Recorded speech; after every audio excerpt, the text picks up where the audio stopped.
So it's reassuring when that little sign comes on and it says, "You're live." And you think, this is a reminder. Dried frog pills. This is a reminder. Dried frog pills. but I've already taken them, so Yabu sucks.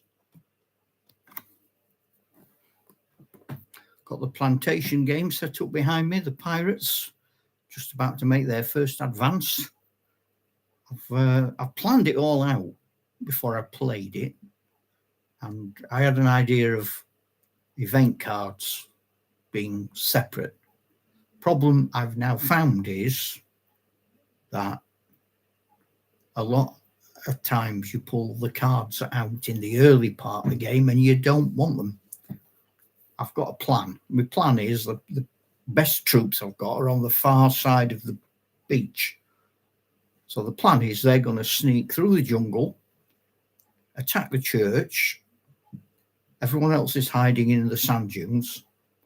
When they hear the battle start at the church, they're going to begin their own missions. The idiots and scumbags are just going to charge the plantation owner's mansion and ransack it. That's easy, straight in front of them, run down, firing, bashing things. And then the actual pirates, who know what they're doing, are going to attack the factory part, loot what they can. But we're looking for a quick hit, in, out. We don't want to get involved with regular troops. We don't want to get into some great battle. We do not want to lose men. So that's not the plan here. So we'll see how it goes. But until the actual shooting starts, there's no point pulling cards out for the plantation because they don't know what's happening. They're not reacting to anything. And there's only one unit doing anything in my band, so I might as well wait until the action starts. So at the moment, my band are sneaking through the plantation. I diced at random for where the people in the plantation were. And I don't know if it was lucky or unlucky, but I diced for one of the slave women to actually be in the jungle cleaning out the toilet. And my pirates have had to go past her, and I didn't know what to do. So I threw an emotion dice, and I got a funny little smile with a wink. So I'm guessing she went, go on, I haven't seen you. So she's going to scuttle off back to the village and not say anything. The pirates are just going to keep going. If she'd been panicked or angry, I'd have had to change my plan. But at the moment, she seemed to think it was quite funny and just turned around and walked away. So that was a bit of luck for the pirates. That was nice. That's an event that's had an effect already. What I'm going to do whenever there's a turn, so if it was... card comes out, here we are, it's a card, and it says Pirates of the Black Dog. Okay, so it's the Pirates of the Black Dog. They are here. Throw a d6. It's 2, no event. If I get a 6, that's an event, and I've written them all down on a chart based on a d20. And about a third are okay, good. About a third are neutral, and about a third are bad. So I will just see what happens. But you only, if every time a card comes out, if I went up to pull the next card out, they throw a d6. If it's a 6, I do a d20, and it's an event. In here, there are some cards as well, like reload, which means any unit of your choice can reload. Rally. So any unit of your choice can rally. End turn, which means even if your card's not come out, it's the end of a turn, and they'll get put back in and shuffled up, and we start the whole procedure again. My idea was then for different scenarios, you could put in different events or random activity cards. So for this game, I have a group of French regulars who were stationed not very far away. So I pop their card in. If and when their card comes out, they arrive. And then I've marked around the board with micro dice different numbers on a D6, and that would be where they came in. If I threw it. How are you doing, mate? Are you all right? Hiya, Neil. How are you feeling? I'm gonna have to. I can put my glasses on, Neil, so I can read what you said. I've come right close now, but all intimate. Hang on. Are you doing all right?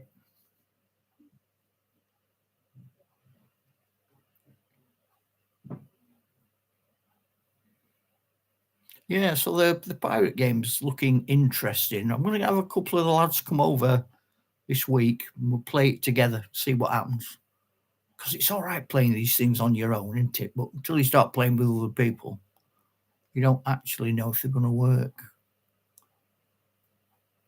Yeah, I get it, man. Well, stupid thing to say sometimes, isn't it? Well, I hope you have a good Christmas. I hope you keep picking up, dude. And I hope wargaming's helping, because to be honest, sometimes I don't know how you feel. Sometimes I feel that's all I've got. if it weren't for this, I'd go completely. I don't know what I'd do. I'm all right. I say I'm all right. I've got a bit of a domestic drama. My daughter's had to have an operation for a cancerous growth, which they hope they've sorted out. She's 40, and they've said they've caught it really early, and it's one of the most easily treated. So that looks good, but the operation's gone a tiny bit wrong, so she's had to go back in again for another course of treatment. It just makes you worried, doesn't it? I'm sure there's nothing to worry about, and I'm sure in a month, 6 months, years' time, we'll be looking back thinking, I don't know why that bothered me. But I don't mind so much when things happen to me. It's when things happen to people I care about and I can't do anything about it. Yeah, I suppose it's like you, mate, innit? It is what it is. Life is a bitch. My granddad used to say, life's a bitch and then you die. So, thanks for that, Grandad.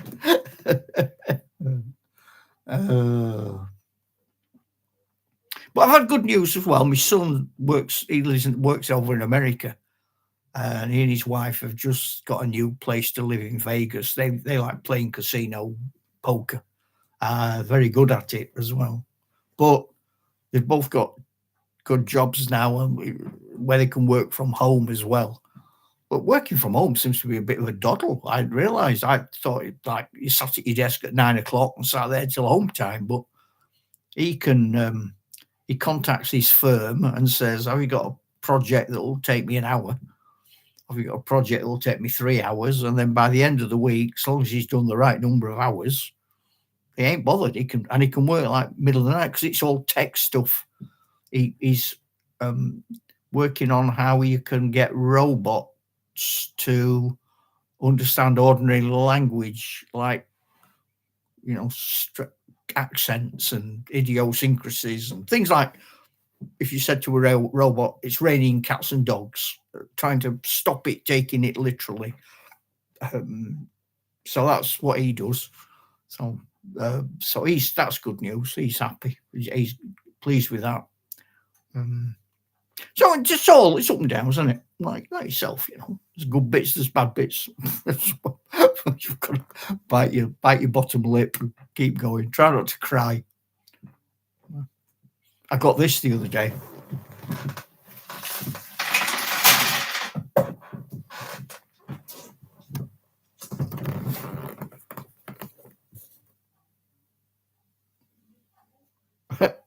I've never had one of these before. I've never quite seen the point. I've got that, and I've got a dice tower that I've never used.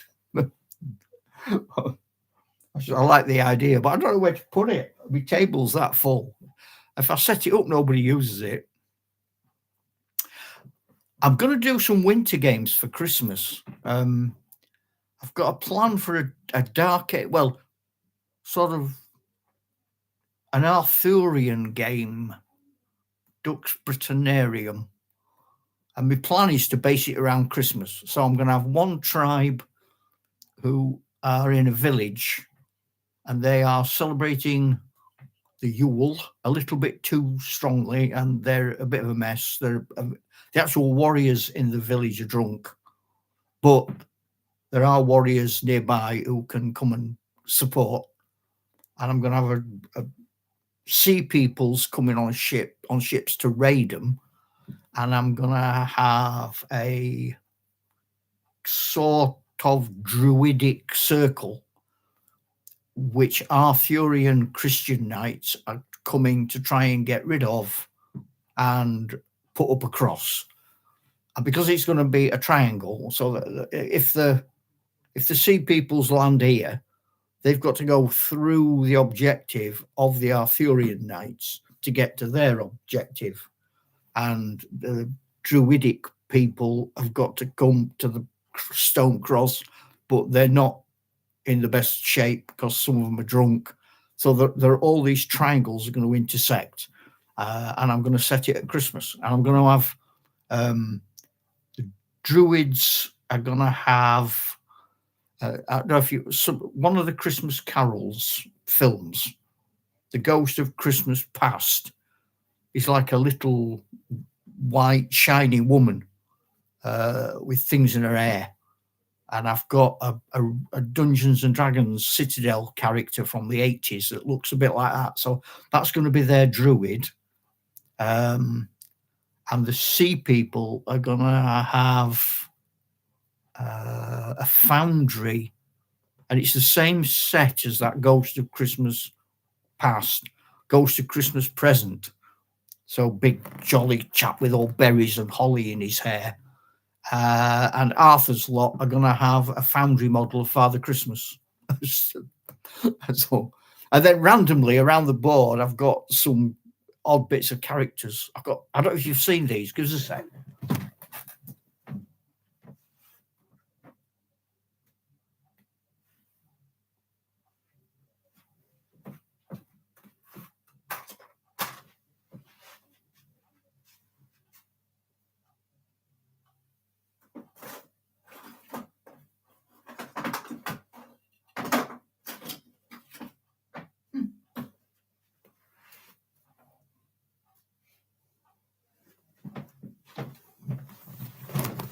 I can't find it. I was looking at this stupid thing today. I know it's Foundry did some Christmas sets. They've got them on sale again now, but one of them was like two chaps getting into a pantomime horse, and they've got a pantomime head and legs, and then his mate behind bent over to join him, but you can see his little bare bottom. So I've got them, and I'm just going to hide them in the woods somewhere. And I'm going to have some random, like a wild boar, just snuffling about in the forest. So all sorts of anything random I can find. Oh, and I've got a role play character that looks like Dick Whitson. It's a woman dressed as Robin Hood, really, with big high boots and that. So I'm going to have all sorts of random Christmassy weird stuff in this serious game, but in a winter wonderland.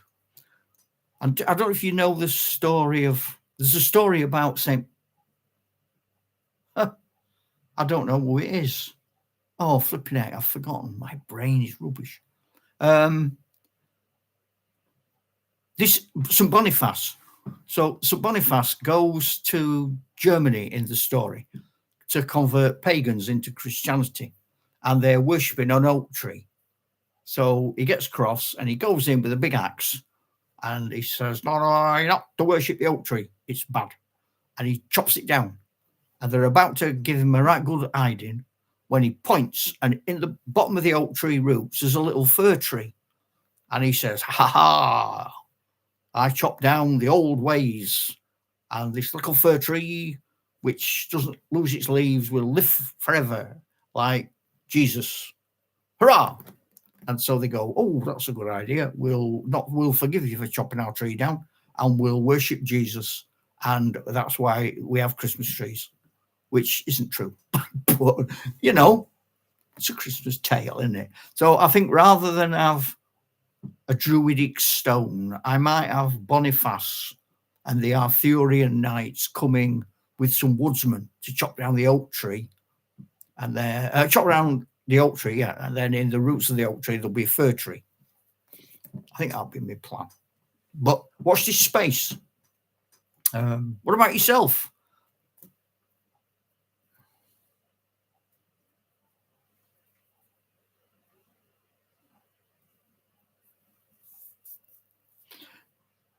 Me and my mate we're going to start to get together, try and plan next year, because we've so many campaigns and games going. We've got American Civil War campaign, English Civil War a campaign. We've got Test of Honor, which is a campaign we've been doing for years with the samurai. Now we want to start doing the pirate stuff. So yeah, we've a lot going on. He likes space games like Core Space. He plays a lot. We play Stargrave and Frostgrave, but we just do them sort of at random. I have a space crew of squats who I play solo games with using a game called 5 Parsecs from Home, which I don't know if you know it, but it's fantastic because you can just sit with a couple of dice on your own and you read it and think, oh, what's going to happen on this? I'm going to fly to another planet. And it tells you how long it takes. And then you throw dice for what happens on your... I had 2 of my squats had a fight. They got drunk and had a punch up. One broke another one's nose. And then they didn't talk to each other for a week. So I had to try and sort that out. But and when you land on a planet, you throw a dice for what sort of planet it is and how many people are there. And so I if Mike's, my mate, is doing sort of a Core Space game where you have 3 people land, and usually it's a sort of a market or a space station deserted. I would send 3 squats instead of using the Core Space figures. I would just use my squats and their cards because they have little pegs. It's a good game. Have you played Core Space? I'm asking you a lot of questions. I'm not giving you a lot of time for answers.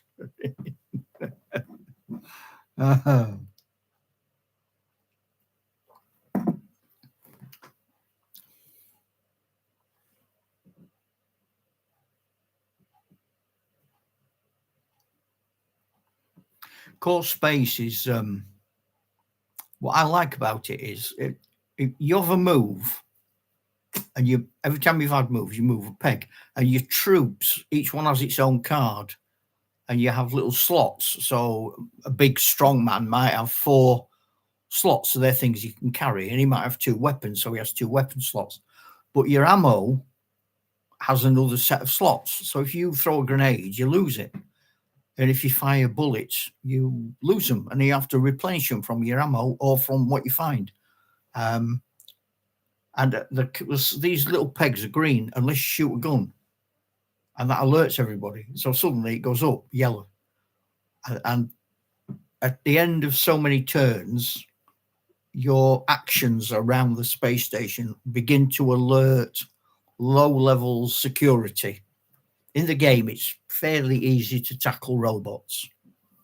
And then the next level, and if you're fighting, you do that quicker because you're making more noise, are much better. And then, so each level is harder to defeat.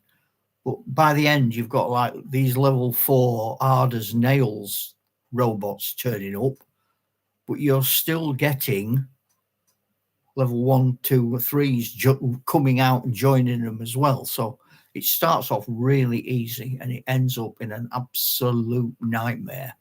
And you only have 3 people as well. So if your opponent, well, you don't necessarily have to have an opponent. I tend to just play it, but usually what happens is whoever's playing the other side ends up shooting at you. So you've got all the robots to deal with and your opponent who suddenly has decided to turn it into a vendetta. So it's a tough old game, is Core Space, but it's fun. It really is fun. My brother over at the Rotherham Club is heavily into pillage.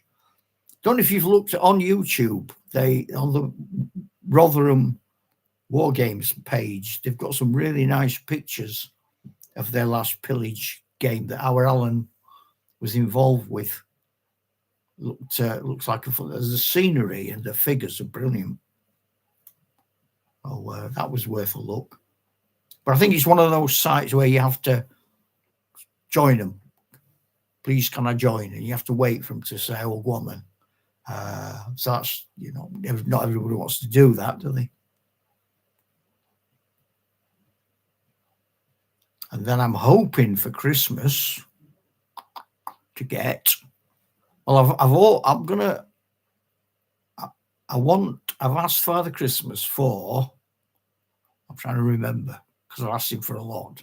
And my birthday's on the 4th of January, so some stuff I want on the 4th of January. What did I order? Oh, that's bad, isn't it? Oh, yeah, some colonial infantry for the 1680s. And when I was doing some research, I was looking for a colour to paint them. And I had all sorts of ideas. Anyway, it turns out if you paint them brown, sort of a khaki, dirty brown, England, Spain, Portugal, Holland, France, they all had regular troops in the West Indies who wore those colours. So I've painted them. I'm going to paint them brown. I'm going to get some more characters to be slaves. I've got some house slaves. I've got some field slaves. And I'm going to get some tropical animals specifically for the Caribbean. Things like I've got a giant tortoise and I've got lizards and chameleons and them big monitor things and big whopping things with the big tongues. Parrots. I've got some parrots and some toucans coming. So, yeah, I'll just bit of random scenery. Because, these buildings I'm using here, the pale ones you can see are from my Sudan game. These are from my English Civil War game, these brick ones. The slave village over my shoulder, there, that's Dark Ages. I thought, well, if I have some, say, like random parrots, I'll get one of the palm trees and I'll stick a parrot in it. So if I have a tree for each, like I've got a swamp with crows and rooks in it. That's okay. That is definitely Western Europe. It's crows and rooks. That's a parrot. I don't know where that is. Maybe get some vultures or something for the Sudan. I don't know. So yeah, and farm animals, because that's something else. When you get into a new area, you learn things you didn't think you needed to know, don't you? So I'm setting up this plantation, and I thought, well, random events. What farm animals might they have? And I didn't know. I just did not know. But apparently the Westerners took. You probably know this and think I'm an idiot, but obviously the Western settlers took the animals they had at home. So pigs, goats, sheep, cows, horses, donkeys. Yeah,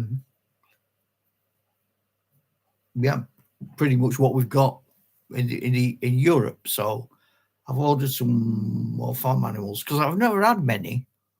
I've only really had pigs and sheep up to now.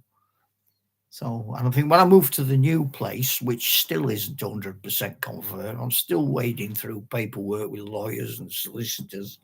Every time I think it's sorted, they ask for something else. Stupid things.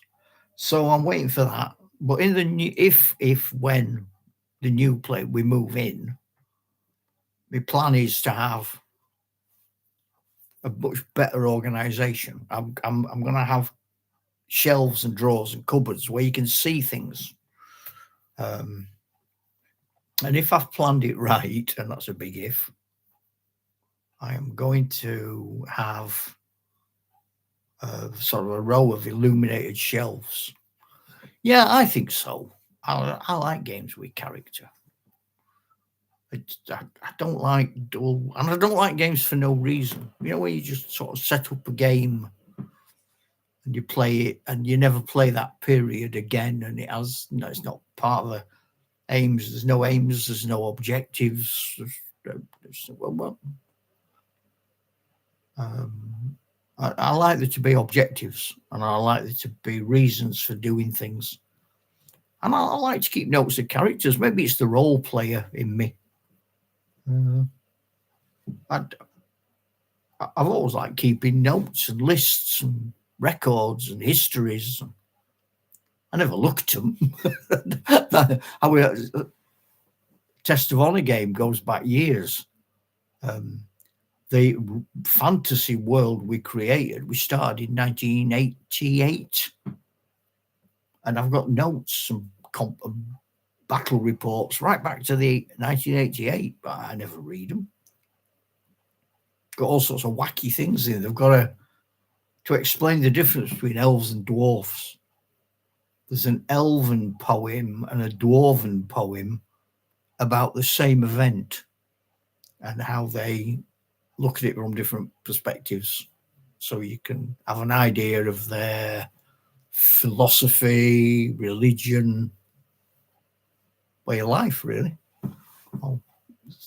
Absolutely no point whatsoever. When I die, no one's going to read it ever again. It's going to go and skip. Because that was something I've been thinking about quite recently.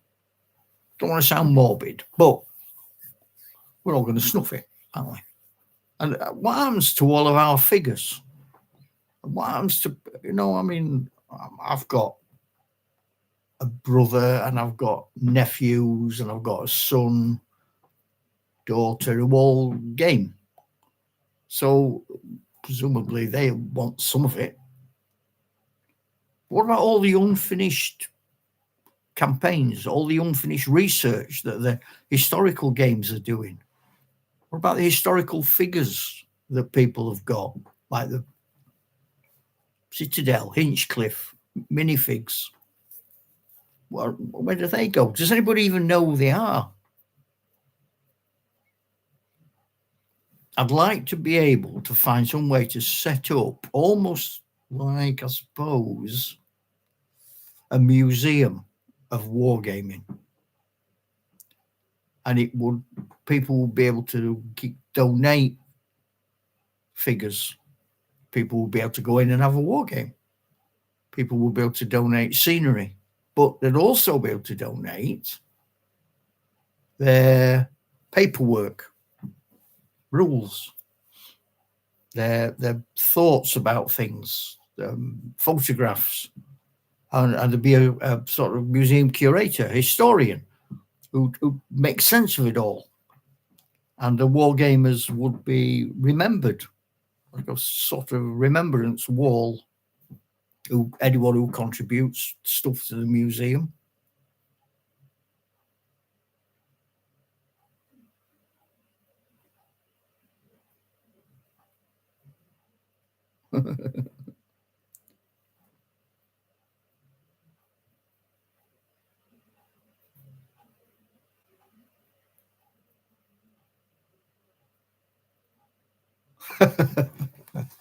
I'm guessing you've not painted him yet.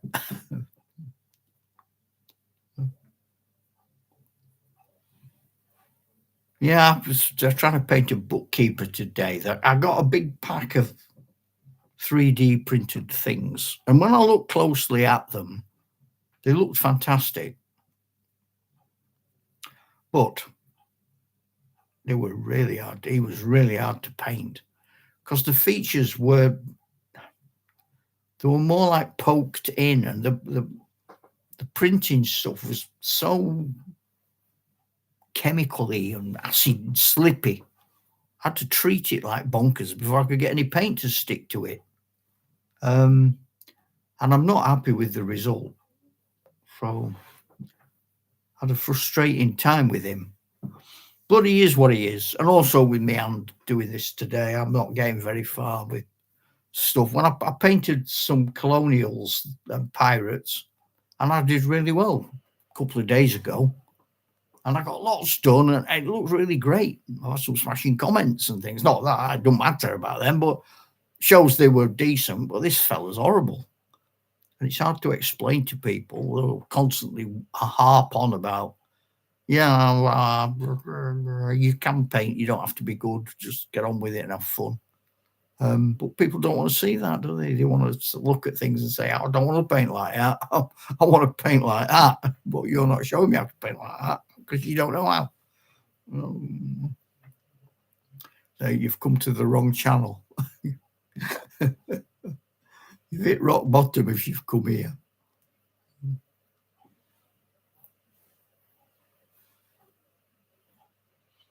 Are you at home for Christmas? People coming to you? At least up there, you've got a chance of a white Christmas. We haven't down here in Devon.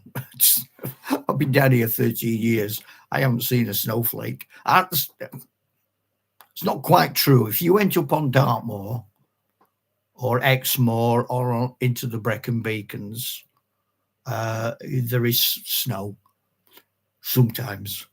But it's not like when I lived, not when I lived in Doncaster, but our Allen in Sheffield, Rotherham gets a lot of snow. Probably later than Christmas, isn't it? I think. When I lived between Burnley and Rochdale, right up in the Pennines. And I used to live on Saddleworth Moor. And obviously that got a lot of snow.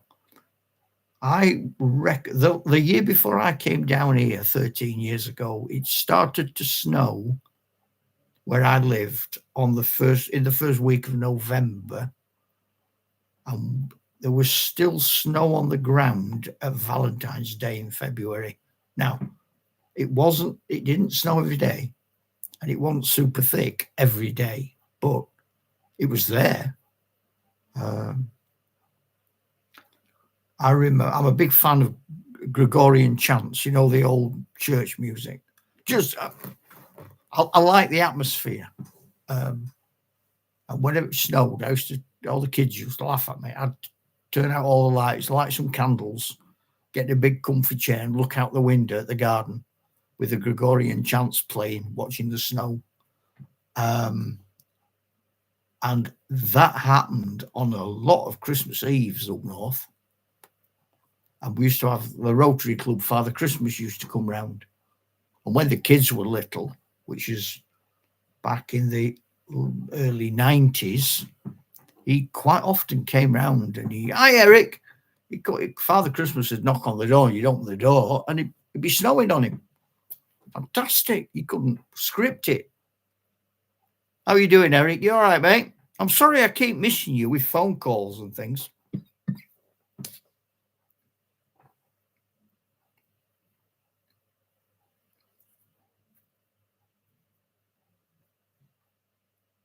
Brilliant. Great stuff. We were just talking about projects we're doing at the moment. I was saying I'm going to do an Arthurian Dark Ages game for setting at Christmas, set in the winter anyway, Yuletide.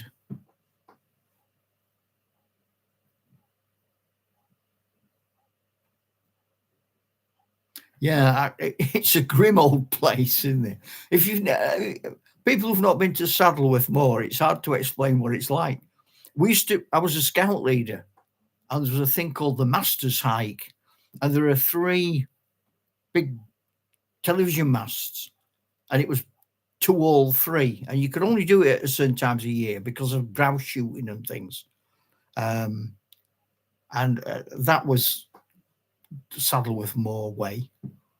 And we were cross it. You had to go in 4s, your team, and we're crossing the moor, and it looked okay. It was like all these spongy black bits of peat, and I stood on one, and I just vanished. It's like up to here in peat. What? What's happened? And my mates pulled me out, and I wasn't even dirty. But there's no bottom to it. If I'd been up there on my own, I would have been seriously grim. That was a horrible place.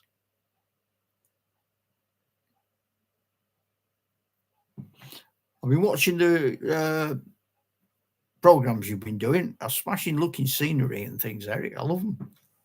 The battle reports are nice. They're very nice.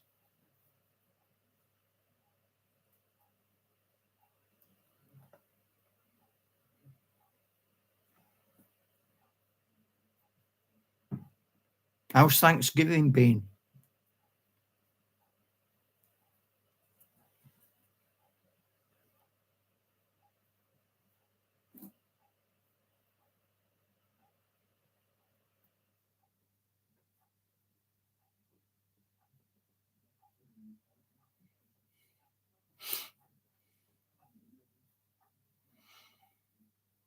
After Thanksgiving's finished, my son and his wife are moving to Vegas.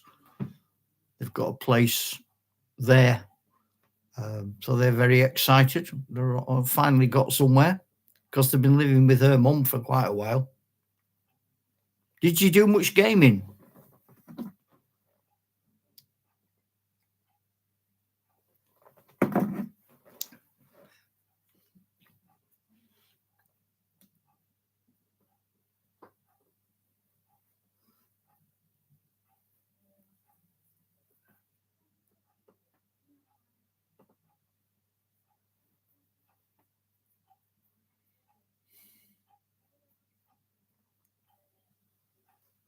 Oh, yeah. Yeah. Well, recovering's good, though, isn't it? That's the main thing. Excellent. I'm glad he's recovering, man. I really am. At the club, we're changing venues. I'm not going to be going to the new place. The trouble around here in the winter is I have to walk about 1.5 miles to catch the bus because I don't drive, and it's cold and it's wet. And then I have a 40-minute bus ride to where the club is. Then I have to walk another 30 minutes from the bus to where the club is. There's no heating on, so it's freezing cold. I can't take anything because I can't manage the bags and my walking sticks. And then I have the same journey back. And I'm not getting home till like 1 o'clock in the morning. It's too much. So I'm not going to be able to go. So the old club is closing on the 15th of December, but they're moving to another venue. But I'm not going to be going. And where I'm moving another 14 miles out away from where I am now. So where I'm moving to, there's only a bus every 2 hours between 7 a.m. and 7 p.m. It's one of those buses. It goes from one town to another town and back. So we're bang in the middle. So if you get on the bus at 12 o'clock, you go to Cornwall. If you get on it at 1 o'clock, you go to Devon. So that's going to be awkward trying to get anywhere then. So it's not going to work if we move, when we move. But we do have a big Sunday game, the big end of month North Devon game. That's going to be, we're going to do 27th of December. I'm going to do miniature figurines, 1974 figures, Rowerim versus Saruman. Oh, that should be fun. Got a lot of figures coming out, old-fashioned 1970s rules. And we'll see how that pans out.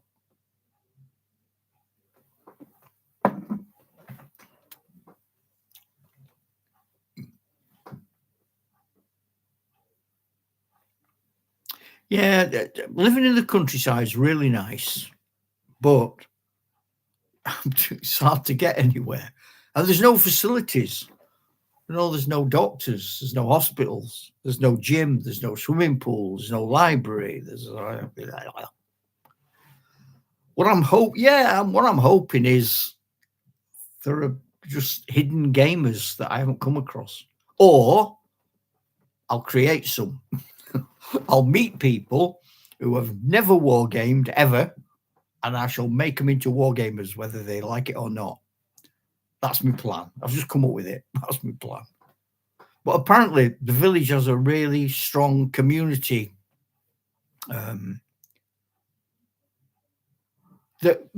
Yeah, we do. I know it's somewhere else that doesn't. I can't remember where it was, but the guy who's got the most, he's still got his figures from the 1970s. So they're his original ones. I've got a few of my original ones. I never had a lot anyway, because I never had much money.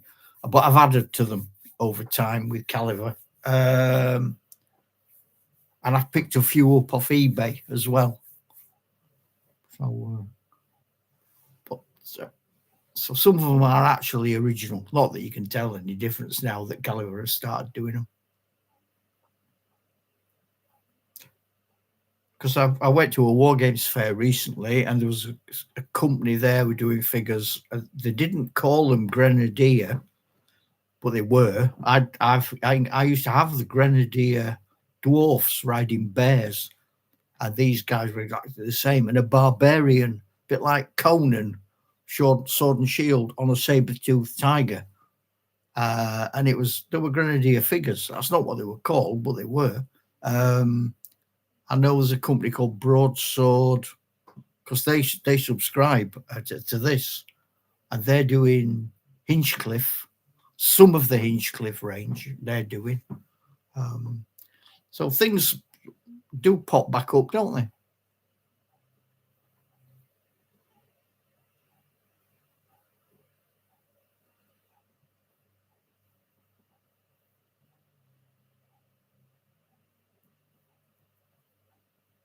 I always managed to get by gaming. I mean, for years I've wargamed on my own, or you meet a pal or whatever. There's a strong community where I'm going, if I'm going, because it's like I was just saying to Neil, there's still a couple of legal documents got to get through the pipeline. But it's a very strong local community. They've got a lot of facilities. They have a lot of activities. It may well be they're crying out for activities for men of a certain age. Might broaden it to airfix kits and railway modelers and boat builders, and who knows?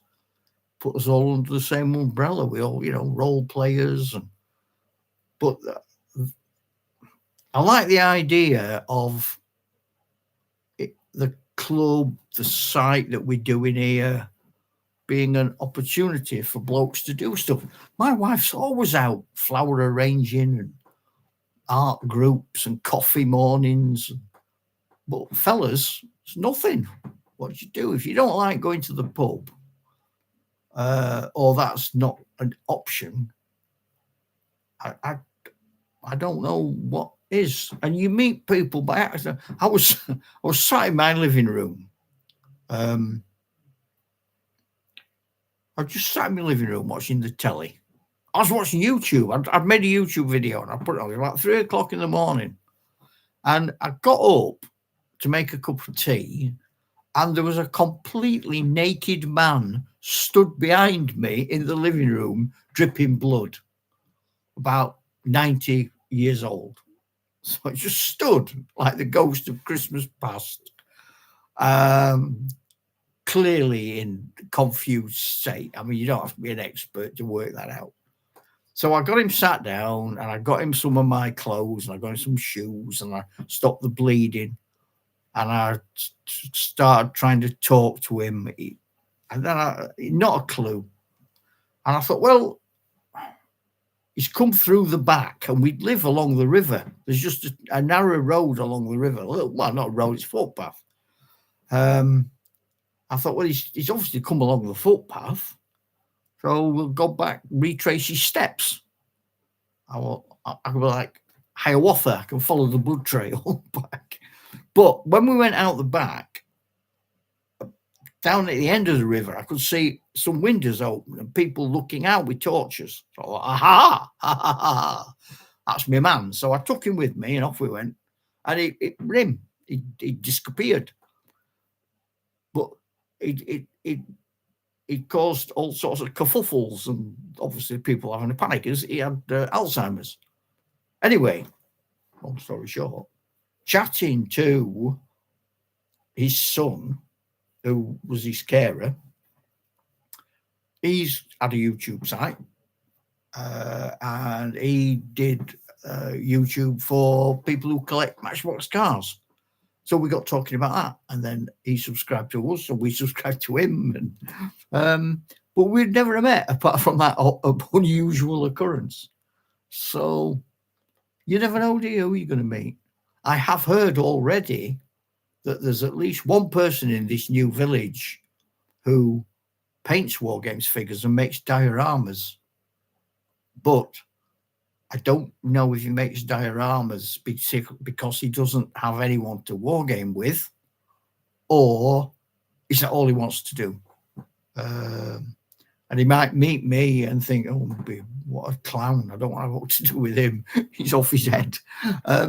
But he might be a kindred spirit. We don't know yet. We'll find out what.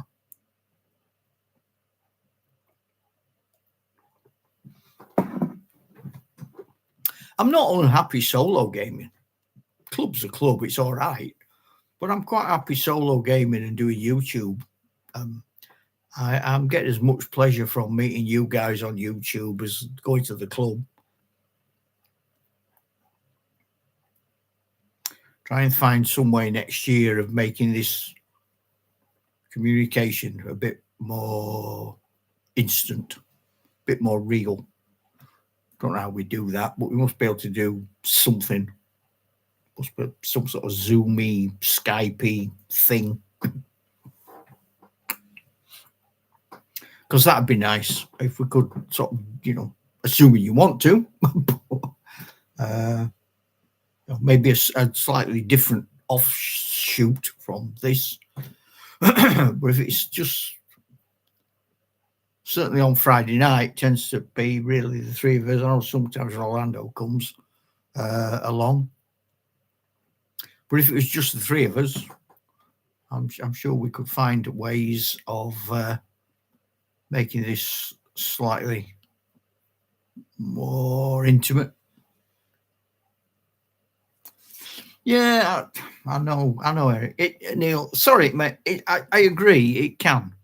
And sometimes you just want to share, don't you? Or I've had so many things that you guys have said, or other people have said. Like somebody this week, Aaron, was saying about my shaking hand, and how it's very similar, looking at it, to the technique he uses with an airbrush. Had I ever used an airbrush? Well, I haven't ever used an airbrush, but it's an interesting suggestion. And certainly one I'm going to follow up on. So if I wasn't having any outside contact with anybody, those ideas wouldn't come about, would they? And maybe I don't want to blow my own trumpet, but maybe this site helps other people as well.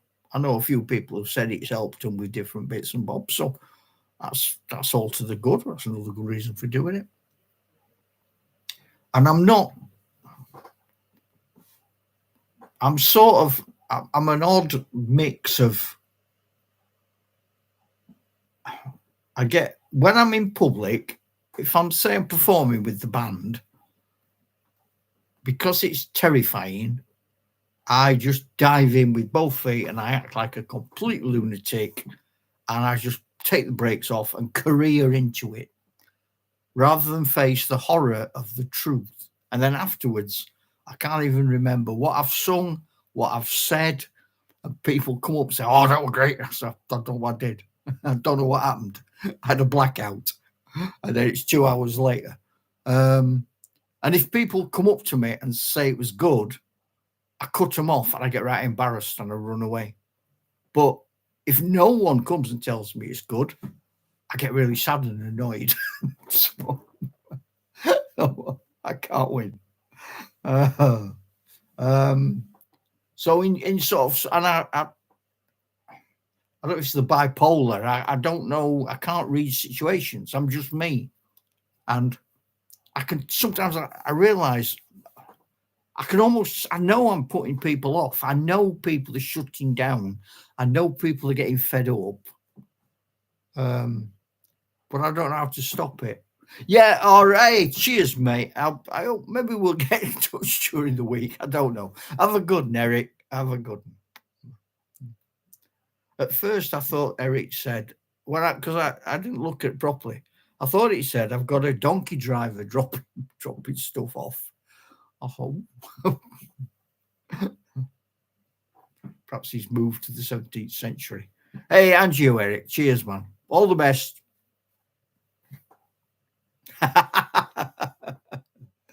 Oh, I don't count on here. Typing's not spelling.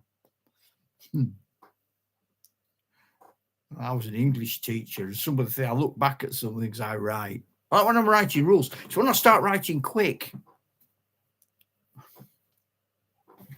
I start writing quick and I write absolute rubbish. I think, what have you done? You've got a degree in English language. Oh, man. Absolute bonehead.